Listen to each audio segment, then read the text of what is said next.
So I changed the sermon this morning after the bulletin was already printed. It's not Karen's fault. So it's mine. We're starting the grand sweep actually in 2 weeks. One, because next week is our children's program, but two, because the reading program that goes along with it, the reading plan. And we'll talk about that here in a second. So as I decided to do that, I thought about New Year's. You know, what's a good sermon for New Year's? What's a good message? And I kept coming over and over again back to this Isaiah passage. Isaiah 43, 18 through 19. And Isaiah is one of those prophets. Kind of seems like he goes all over the place. You read the book of Isaiah, there's a lot of messianic prophecies, a lot of prophecies about Jesus in it. I would even say this has a little bit of a messianic prophecy in it. But he kind of bounces around and he goes all over the place. But he really tends to focus Israel back. And that's what this is. This is kind of a focusing back. And I think on New Year's Day, being on Sunday, after all of us stayed up way too late, right? Anyone in bed by 9? Okay, a couple. 10? 11? After midnight? Yeah, 12:01. The ball dropped, the eyes closed, right? So it kind of focuses this morning and gets us looking ahead on what's important. So let's read this again. Forget the former things. Do not dwell on the past. See, I am doing a new thing. Now it springs up. Do you not perceive it? I am making a way in the wilderness and streams in the wasteland. David Grohl, who is a drummer for a couple bands that I really don't like, but he says some interesting things. And he said, where there's so much left to do, why spend your time focusing on things you've already done? Counting trophies and telling stories about the good old days. You ever been there? Right? The good old days were wonderful. They were great. At least the way I remember them, they were great. They are never, though, quite as good as we remember them. It's kind of like the fishing story. Every time you tell it, the fish gets bigger. It gets bigger. That's the way my football stories are. Pretty soon, by the time I'm 50, I'll probably have been the quarterback, not the lineman. But it serves the memory well. And there's all this talk about the good old days. I remember when I was a kid, right? We've been there. I mean, I do it. I do it with my kids. I say, when I was your age, and they're like, oh my gosh, I don't want to hear that anymore. But we're reminded of that, and we draw back on that. I'm going to give you another quote, though. Chuck Noll, who is a former Pittsburgh Steelers coach, I can't believe I'm quoting a Pittsburgh Steelers coach, said, one of the things you learn in football is that you're only as good as your last outing. I don't like to reflect on what we've done in the past. I'm not a very good storyteller anyway. I'd disappoint you. Now think about that for a second. You're only as good as your last outing. It's kind of that idea of if we're not moving forward, we're just stuck. We're stuck. We begin to live in the past, and we begin to get lost in the past. And really what we're doing when we're reliving the glory days is we're telling a story. And it's a story that's not written down.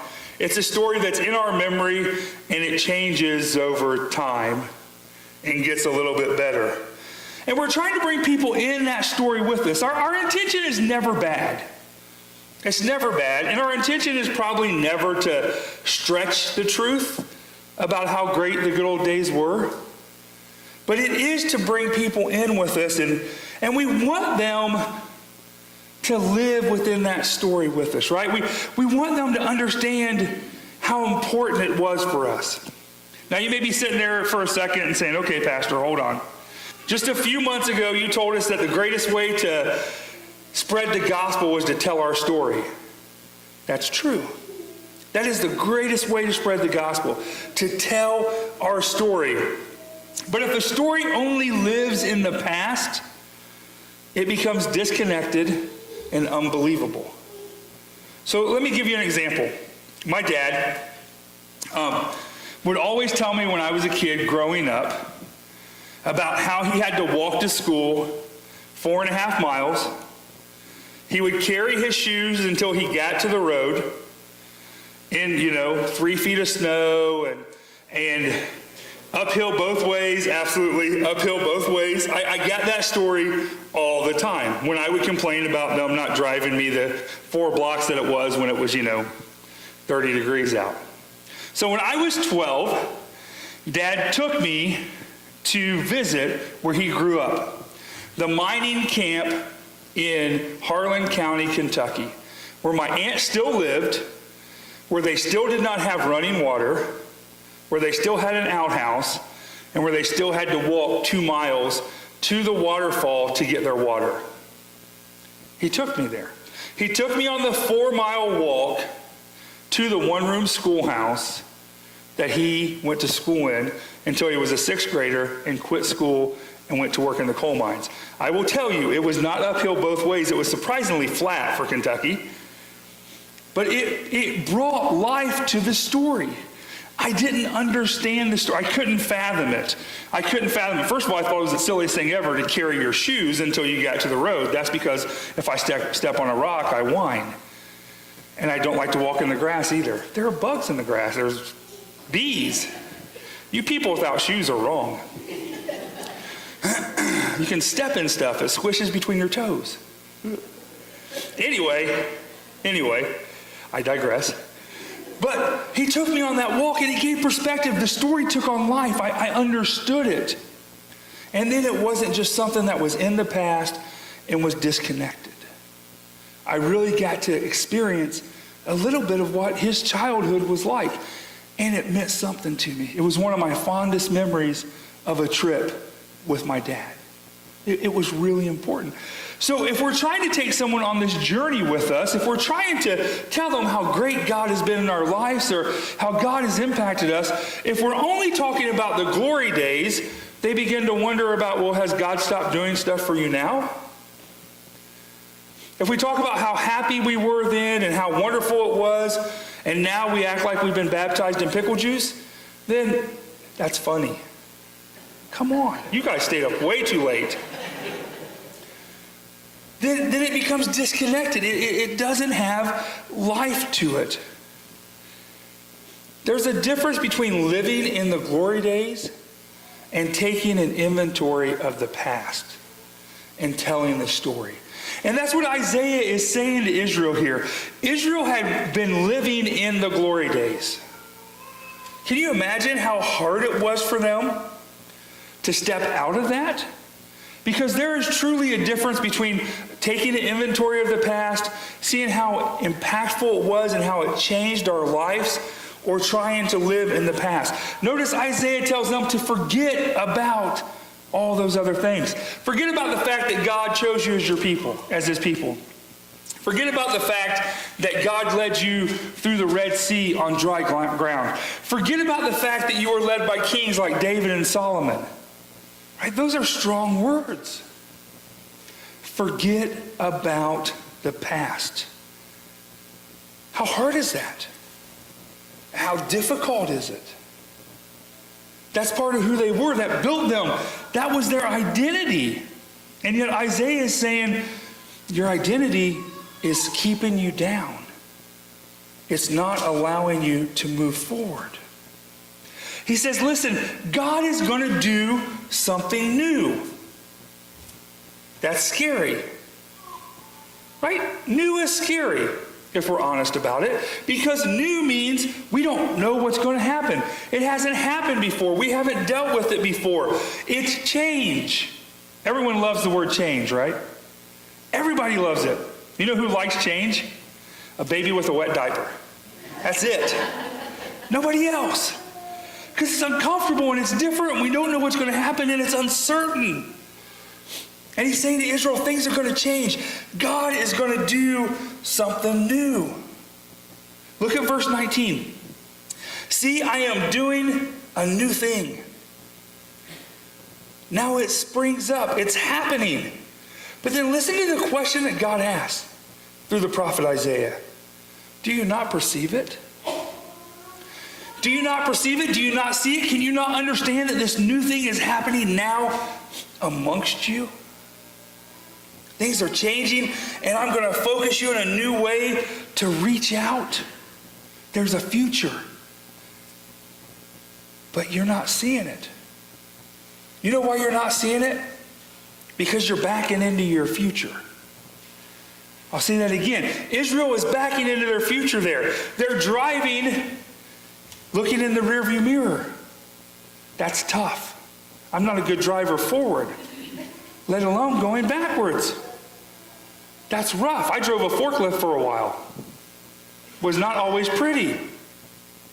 Because you're constantly going backwards, and you're constantly looking, and you're wondering what's going on around you, because you can't see.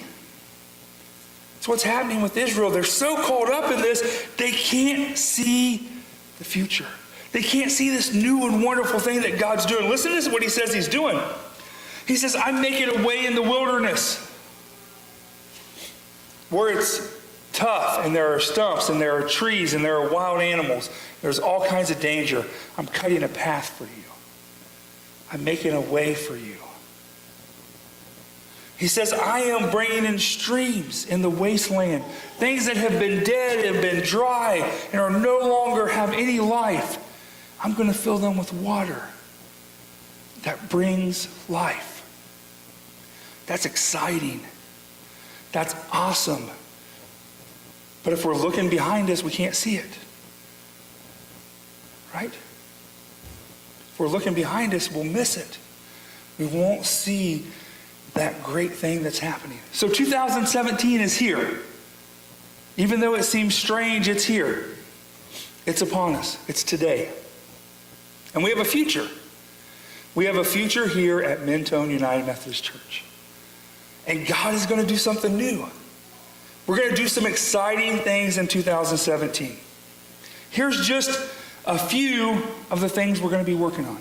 We're going to start to develop core values in 2017. So we're going to begin to ask you and ask leaders, what do we care about? What's important to us?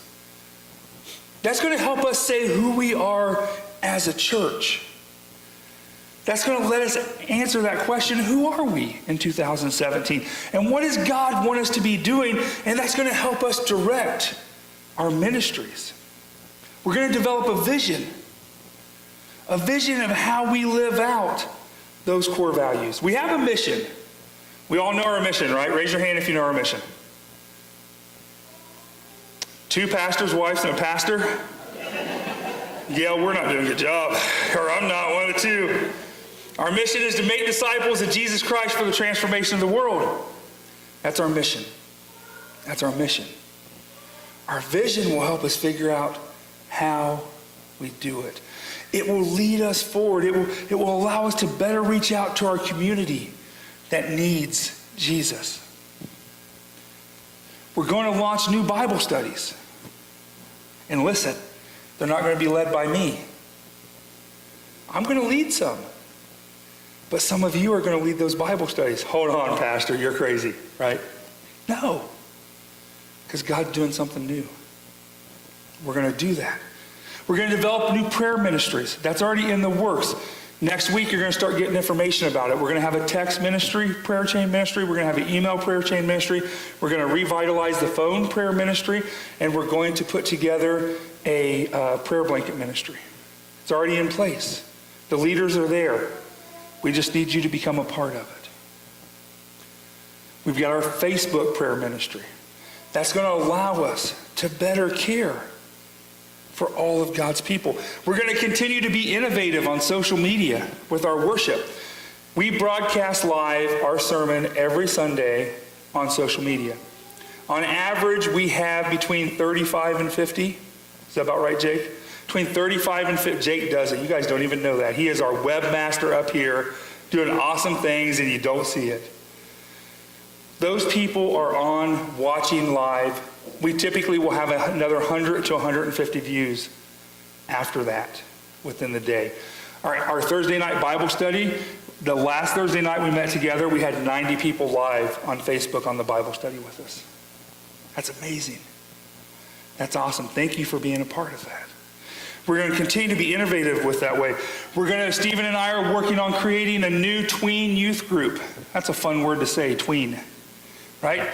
Those 4th and 5th graders, we're going to start meeting together once a month, and we're going to see where it leads to.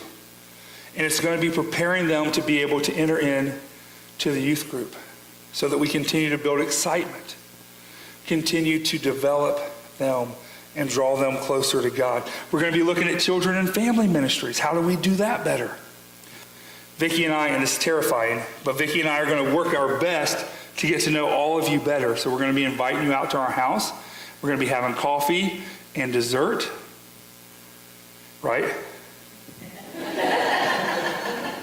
She's making the dessert, I'm making the coffee. And the dessert is great. And the dessert is great, and the coffee is okay. But we want to get to know all of you better. We want you to get to know us better. And so we're going to be doing that. And we're going to be walking, this is one of the most exciting things. We're going to be walking through God's holy scripture together over 53 weeks. That's that bookmark you got this morning. So that will take you your weekly reading starting today, so start today, and that will prepare you for what the sermon will be actually in 2 weeks, because you will be a week ahead of us because we have the children's program. But the sermons will go along with the weekly reading, and then the Sunday school classes, those who want to, will have a Sunday school curriculum that goes along with the weekly reading. And we will see how God will change and work in us because we are immersing ourselves in His Word together. That's exciting. That's what's happening in 2017. That's just a part of it.